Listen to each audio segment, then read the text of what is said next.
어른들은 없는 동안에 애들은 밖에서 잤다 이게요. 자다가 그만 아들한테 짐승한테 잃었어. 그래 결국은 늑대가 물어갔다. 그런 얘기는 듣기는 들었어요. 사람 피를 막 칵칵 파는 거. 늑대가 그러지. 사람을 해놓거나. 늑대는 먹이로 가축을 선호합니다. 그래서 주로 사람 근처에서 살아가죠. 늑대는 기본적으로 민가 근처에 와서 해꾸지하는 경우가 많습니다.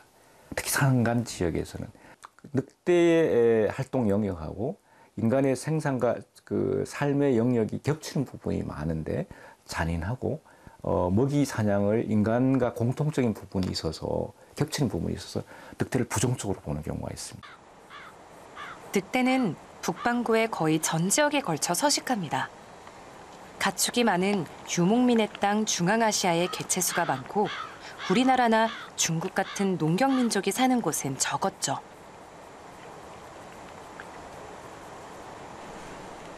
한반도에는 옛날에도 늑대가 드물었습니다. 우리 조상이 농경민이다 보니 늑대의 먹이인 가축이 적었던 것도 이유겠지만 더 큰 이유가 있었죠. 우리나라에는 본래 늑대가 드물었습니다. 그 이유는 한반도에 호랑이가 많이 살았기 때문입니다. 호랑이가 사는 곳에서 늑대를 보기 힘든 것은 주변에 늑대를 호랑이가 죽이거나 아니면 멀리 내쫓기 때문입니다. 호랑이 나라 한반도에 늑대가 귀화한 이유죠. 19세기 말 우리나라에도 신식 무기가 도입되고 호랑이 사냥이 활발해집니다. 19세기 말 호랑이 숫자가 감소하면서 반대로 늑대의 숫자는 증가하기 시작했습니다. 호랑이 눈치를 보며 숨죽이고 살던 늑대에게는 그야말로 희소식이었죠. 일제강점기 늑대에 대한 기록이 넘쳐납니다. 늑대에 의한 피해와 늑대 포획 기사가 대부분입니다. 경상북도, 평안도, 서울의 인왕산 등 전국 곳곳에 걸쳐 나타납니다.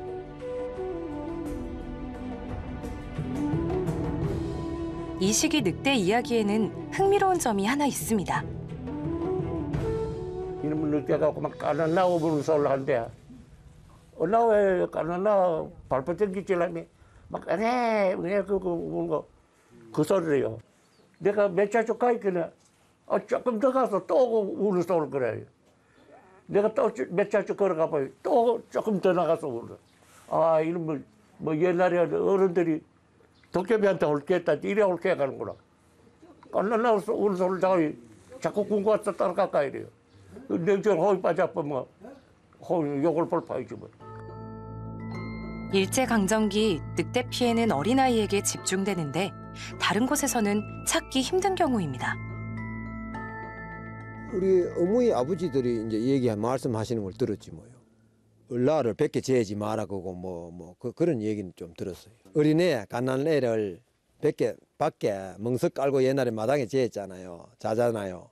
그 자면은 을라를 안으다가 방에 재고 이래지 마다 못 자 그랬어. 늑대가 물고 간다고 뭐 그렇겠지. 늑대에 물려간 아이들의 이야기가 참 경상북도 영주, 봉화, 영양을 포함 산악 지역에서 많이 등장합니다. 그래서 예를 들자면 그 학교에 가다가 내지는 뭐 밤늦게 화장실에 앉아 있다가 아이가 없어졌는데 그래서 온 동네가 그 아이를 찾았는데 어디 갔더니만 낙엽에 파묻혀 있었는데 시신을 데려왔는데 또 다음에 동네에 다른 아이가 또 물려갔다. 그걸 갖고 왔기 때문에 이 늑대는 다시 또 그 자리에 먹거리를 처음 먹이 사냥을 처음 그 자리에 와서 다시 다른 아이를 물고 갈 수밖에 없었지 않았느냐 이런 이야기들이 많이 나옵니다. 그래서 민간에서는 동물한테 해꾸지 당한 시신들은 막과를 갖고 오는 것이 아니라 늑대한테 물러간 아이를 찾아올 때는 반드시 그 자리에 닭이라든지 개라든지 갖다 놓고 그 아이를 데려와야 된다라는. 하지만 결국 늑대 역시 점차 사라지게 됩니다. 일제강점기 해수구제 작전으로 늑대가 1200여 마리가 포획되고 난 후 소수의 개체가 영주, 문경 이 지역에 고립되어 서식했을 겁니다. 이곳 경북 북부 소백산맥 지역은 서쪽에서 동쪽으로 문경세제, 조령산, 주월산, 황정산, 우락산이 연결되어 있습니다. 이곳은 구릉과 야산지대에서 산이 우뚝 솟아 있는 지역입니다. 인적이 드물고 골이 깊기 때문에 남아있는 늑대 개체군이 숨어 살기에 아주 적당한 곳이었습니다. 늑대의 마지막 서식지였던 경북 북부 지역. 지금도 늑대에 관한 이야기가 많이 남아 있습니다. 그러면 저 장가래골 그 고란에 사태밥에 늑대가 있었다 그래요. 예. 그게 아마 70년대. 70년대. 예. 해방 이후 늑대 이야기에는 전과 다른 점이 있습니다. 늑대가 사람을 해쳤다는 말은 사라지고 대신 가축을 잡아먹었다는 이야기가 많아지죠. 돼지도 물어가고 짐승을 먹이다가 이러는 얘기를 들었어. 직접 늑대를 만난 분을 만났는데 1950년대 말의 일입니다. 떨에 사람 해가지고 이제 노동을 갈았어. 그것도 이제 다 갈고 뒤에 이제 마지막에 이제 갈아 나오는데 그 창그릇인데 이 두 마리가 또 이 창그릇 들다 보고 있어. 논이 물이 없어가지고 흙띠가 막 꾸당한 게 많았거든. 농 갈아 나오는 게.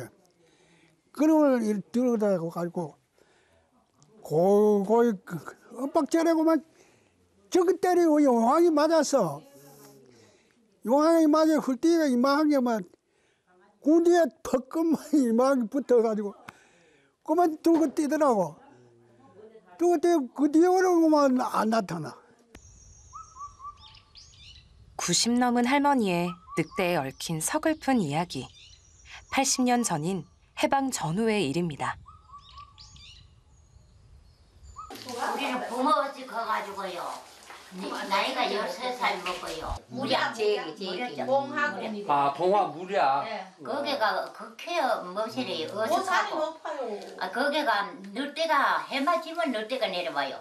서리가 오지 않니까 옛날에 이제 무꾸로 뽑아다 나은 걸 앉아서 한자도 왔단 말이야. 뭐 불을 호롱불을 뭐씩 달아놓고 했는데 돼지 새끼를요 3마리 동일이 낳아놨거든요. 배 끝에다 낳아놨는데 이제 왜 난 걸 가지고 이렇게 집을 짓지 않니까. 네. 그만해요. 그거는 산이요. 개지 커요. 그래 내가 뛰내려오지만 내 새끼 다 물어가 버렸어. 그래 내 이제 외숙모가 이제 애기가 딸해가지고 애기하고 잠이 들었던 모양이래. 깨웠어. 아이고 돼지 새끼를 물고 저기 늑대가 내 새끼 물어 갔다고 했겠네. 지금 한이는 지집아 안 물고 가고 내 새끼 아까운 거 다 물고 갔다고. 그게요 만날 이 머리에 그만이 딱 베겠더라고. 얘 울었어요. 예. 대상 통곡을 하고 그랬지. 그래도 돼지 새끼보다가 그래도 네가 안 물어가길 다 했대 이래야 되는데 이 할머니도 그랬다 그래. 그때 예. 13살 먹. 몽둥이만 들고 늑대를 잡았던 기록도 심심찮게 나옵니다. 호랑이와 달리 늑대는 총 없이도 잡을 수 있었답니다. 용산 1, 2 배해라 그런 동네 살았거든 우리가. 거기는 봉화입니까 거기도? 영주래요. 아 영주요. 야, 거기서 살았는데 우리 적은 오빠인데 나무를 하러 갔어. 나무를 하러 산에. 예. 그 해골이라 그러는 골이 있어. 지게를 이렇게 벗어놓고 이래 걷다 보니까 늑대가 와가지고 앉았더래요.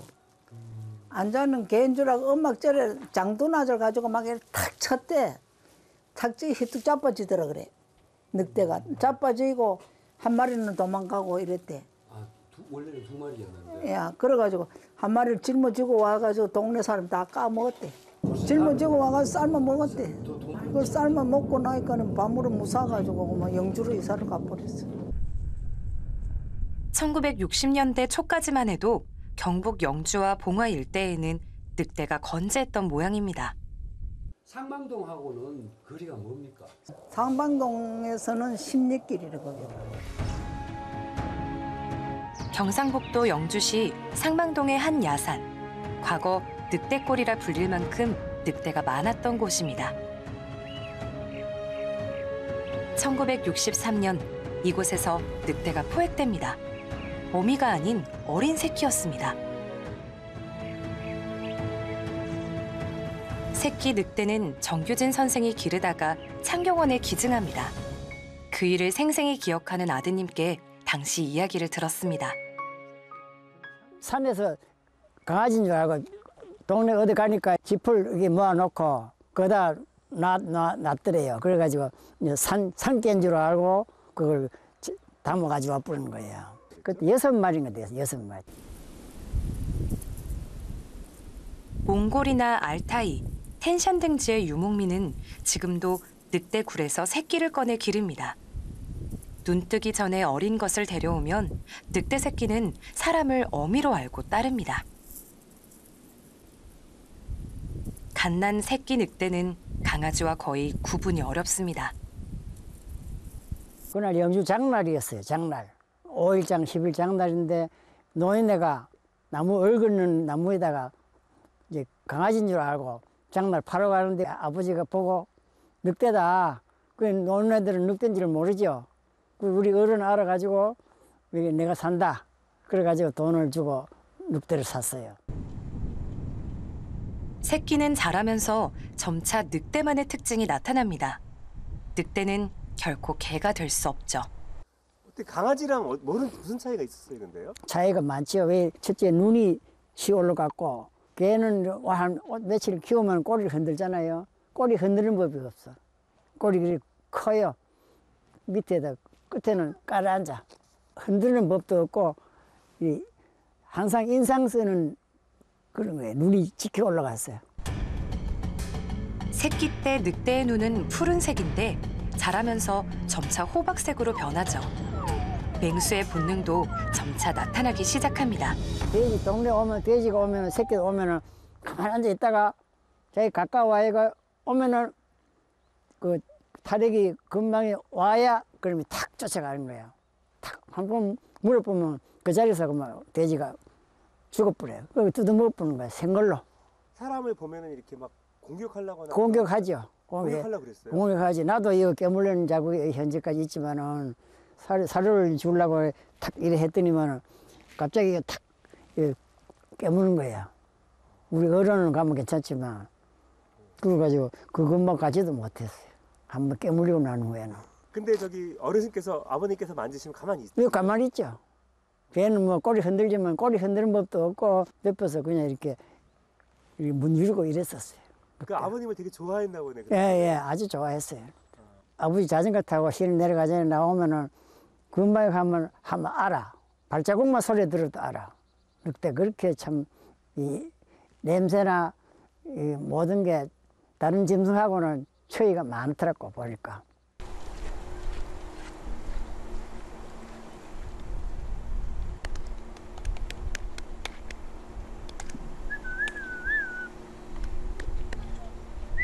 사람 손에 자란 늑대. 어릴 때는 강아지같이 사람을 따릅니다. 하지만 생후 1년이 지나면 더 이상 개처럼 기르기는 불가능해집니다. 늑대의 공격성을 통제하기 어렵기 때문이죠.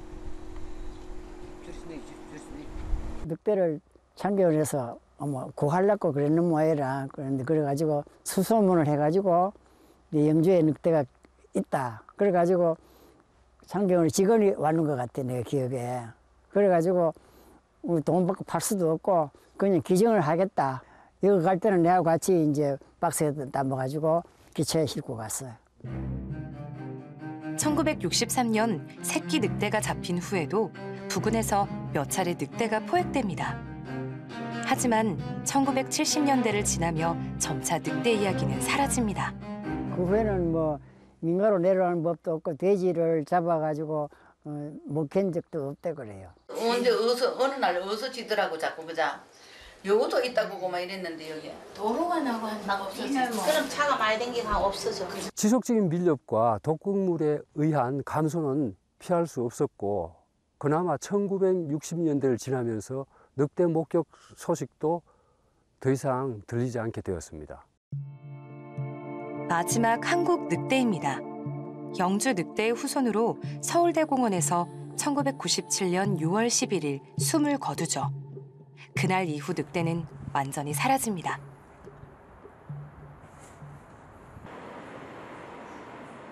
한국 늑대의 흔적이 남아 있을까요? 제대로 제작된 동물 박제들 틈에서 언제 만들어졌는지 알 수 없는 낡고 엉성한 늑대 표본을 찾았습니다.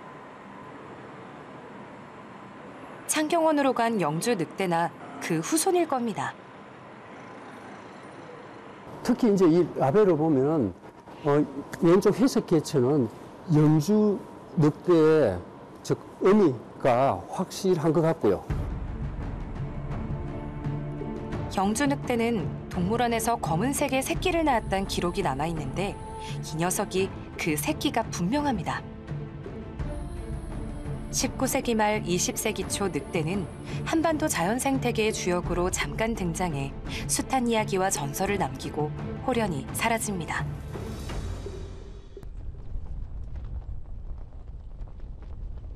한반도에는 불곰과 반달곰 두 종류의 곰이 삽니다.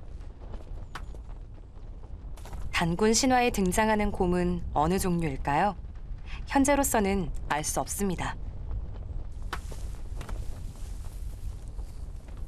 불곰은 몸무게가 300kg을 넘는 대형 종으로 백두산과 함경도 등 북부 지역에 서식합니다. 하지만 과거엔 불곰이 남부지방에도 있었을지 모릅니다.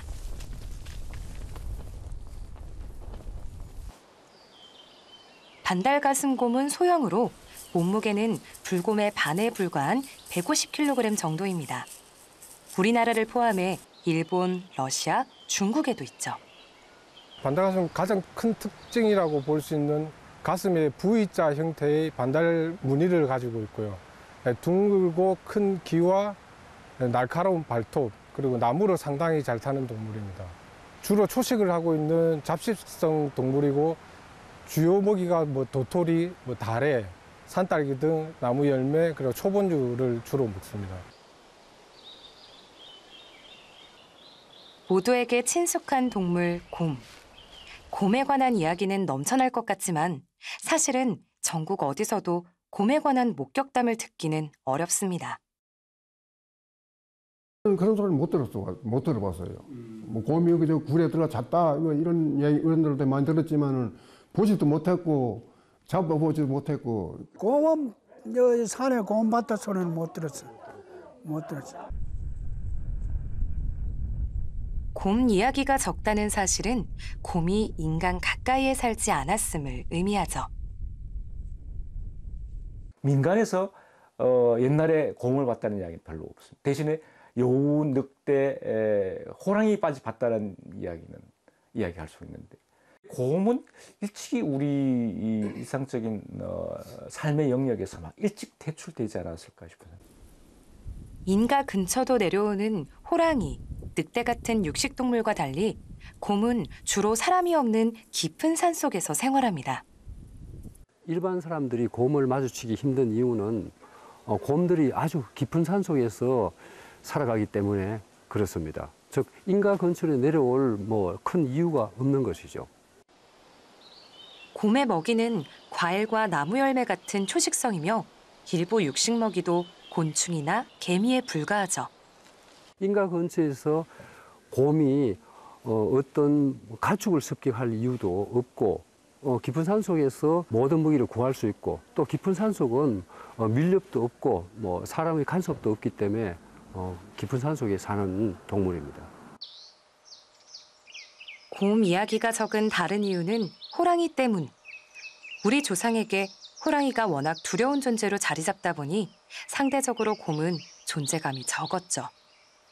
한반도에 있는 이 야생동물 중에 최상위층은 호랑이가 가장 맹수이다 보니까 관련된 또 이야기도 곰보다도 엄청 많이 있고 이 사람들을 숭배하는 어떤 산신으로 이렇게 자정되고 이런 사례들이 많이 발생하는데 이것을 어떻게 보면 일상생활과 관련해서 한반도에 이 호랑이에 대한 피해는 많았지만 상대적으로 이런 곰 피해 이런 것들은 거의 없었다라고 이렇게 말씀드릴 수가 있습니다.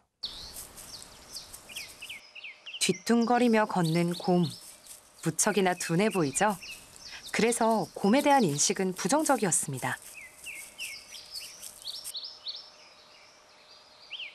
미련한 사람을 이야기할 때는 곰 같다라든지 이런 표현을 쓰고 또 고집스럽고 막 이럴 때는 너 곰 발바닥 같다라는 표현을 씁니다. 이 곰 발바닥 자체가 두껍다 보니까 우둔하고 또 철면피 같고.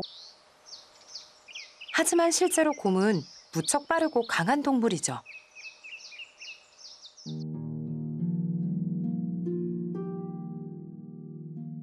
충남 공주의 금강변 곰나루에는 슬픈 전설이 전해옵니다. 한 암곰이 인간 남자와 결혼하고 아이도 둘이나 낳았죠. 하지만 어느 날 인간 남자는 곰 아내와 두 아이를 버리고 강을 건너 달아납니다. 이 곰이 그 아이를 들고서 이제 돌아오길 바라는 거죠. 자식이 있으니까 돌아오길 바라는 그런 염원을 가졌는데, 그러나 이제 그 인간이 뒤돌아보지 않고 강을 넘어가니까 그 아이를 강에 던지고 또 실제로 또 자기도 몸에 투신해서 이런 죽는 비극적인 이런 결말들의 내용들이 우리나라의 곰 관련 이런 설화들이 존재하고 있습니다. 인간과 동물의 결혼 이야기는 세계 곳곳에 존재하는데 특히 우리나라에서는 인간의 결혼 상대가 곰인 경우가 많죠. 건국신화, 당구신화에도 동물이 사람을 변해서 결혼이라는 그 모티프를 스토리를 만들어냈는데 여기도 곰이 이 사람과 결혼하는 그런 것들이 다른 동물보다 많이 등장을 합니다. 곰이 갖고 있는 전 생태학적 특징과 외모적 특징을 저는 관심을 갖고 있습니다. 다른 동물들은 네 발로 기는 게 대부분입니다. 그러니까 영장류를 제외하고는. 근데 곰은 뒷발로 서서 걷습니다. 이런 특징은 사람과 가장 많이 닮아 있고요. 발가락도 숫자가 5개예요. 그래서 자연 생태계에서 사람의 모습을 가장 많이 발견할 수 있는 건 아마 곰이었을 것이고, 그래서 곰과 사람의 그 동맹관계, 그다음에 결혼관계 이런 것들이 스토리에서 신화와 설화에서 많이 등장하는 거 아니에요.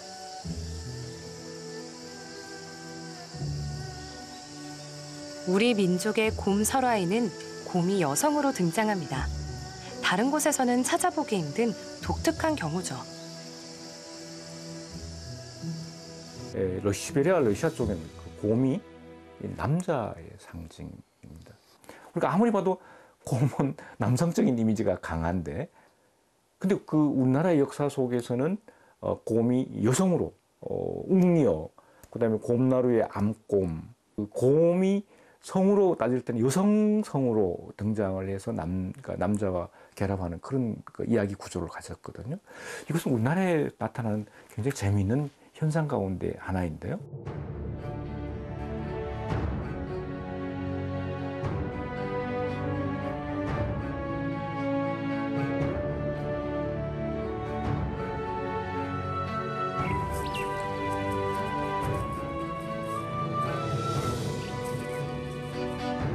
곰의 가장 큰 생물학적 특징은 겨울잠입니다. 동면을 앞둔 곰은 부지런히 먹어 살을 찌우죠.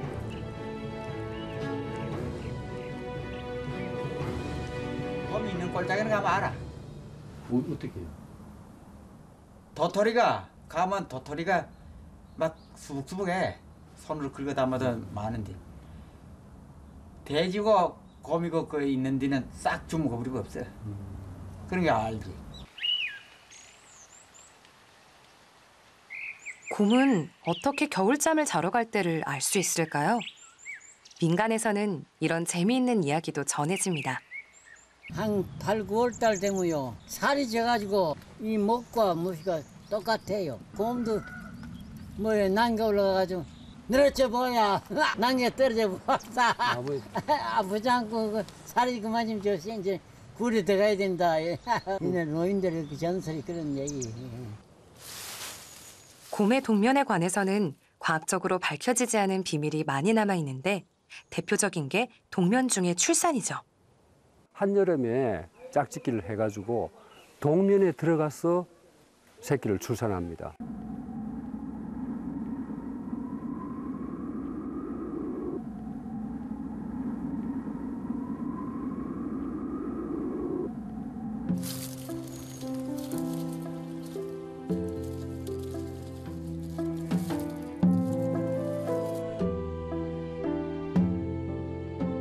굴 속에서 겨울잠을 자는 동안 새끼를 낳는 곰. 암곰의 이런 특징이 인간 남자와 굴에 살며 아기를 낳는다는 공주 곰나루 전설에 영향을 주었을 겁니다.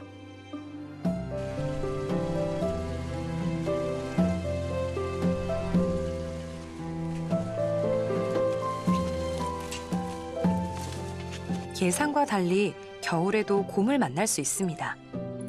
이 녀석은 생후 1년 된 어린 수컷인데 왜 아직 동면에 들어가지 않았을까요?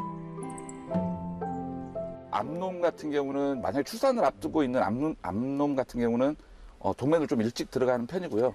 이제 순놈들 같은 경우는 조금 더 활동을 하면서 먹이 활동을 하다가 동면을 좀 늦게 들어가는 경우 같은 경우는 이제 먹이가 많이 풍부했을 경우에 먹이를 최대한 좀 많이 먹고 동면을 들어가기 때문에 좀 늦게 들어가는 상황도 발생을 하거든요.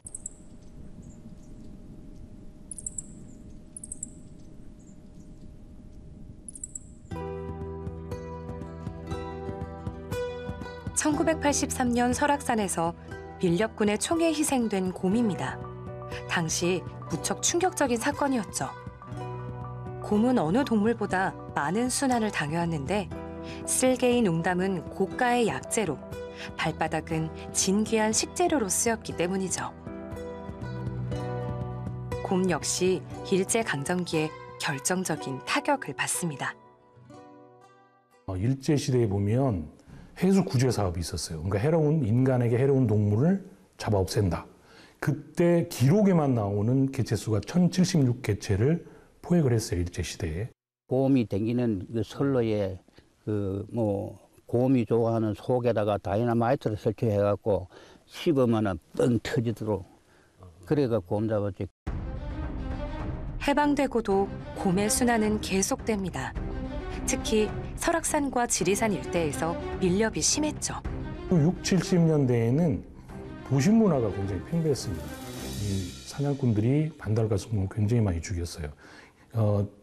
지리산에서 활동했던 포수들 청문 조사 결과에 보면 매년 100마리씩 잡아낸 경우도 있었다고 해요. 이 동네에서 마지막 곰 사냥을 갔다 왔다고 그러더라고요. 그 얘기를 전해 내려오니까 들어가지고 하는데 그분은 직접 갔다 오셨다고 그러더라고요. 여기서 몰아가지고 설악산까지 갔다가 그 곰이 여기까지 내려와서 여기 어디면서 잡혔대요. 근데 처음에 갈 때는 뭐 10몇 명이서 몰았는데 마지막 그 곰 잡을 때는 한 100여 명이 됐대. 소문 듣고. 예. 근데 여기서 곰 잡았을 때 100명이 왔으니까 진짜로 요만큼씩까지 왔다 그런 얘기가 있어. 그게 아마 우리나라 곰 사냥 마지막이지 않나 뭐 이 얘기까지.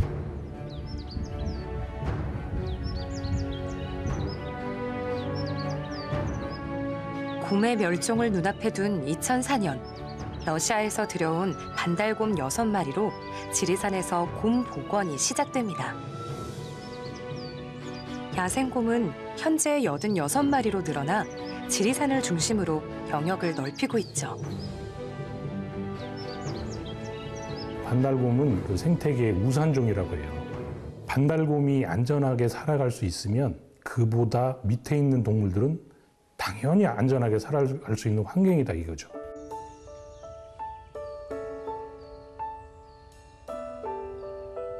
곰의 복원은 건강한 생태계를 복원한다는 의미가 있지만 한편으로 전통 민속의 한 부분을 복원한다는 의미도 있습니다. 우리 자연에서 곰이 살아갈 때 곰 이야기와 전설도 생명력을 가지기 때문이죠.